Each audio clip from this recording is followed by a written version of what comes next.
Hello everyone, मैं हूँ खुशबू और स्वागत है आपका खुशबूज़ डायरीज़ पर। तो आज मैं लेकर आई हूँ एक नया अनबॉक्सिंग वीडियो जिसमें स्मिटन के कुछ ट्रायल प्रोडक्ट्स हैं।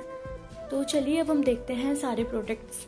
तो सबसे पहले है ये डिस्पोजेबल यूरिनेशन डिवाइस और इसके बाद है द लब्सको कंपनी का सैनिटाइज़र और ये है black heads remover and this is disposable period panty और इसमें है 200 ml की ग्लास बॉटल जो कि बहुत क्यूट है।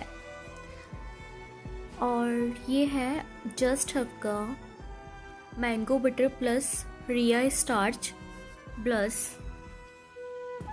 And this one is Himalaya purifying neem face serum.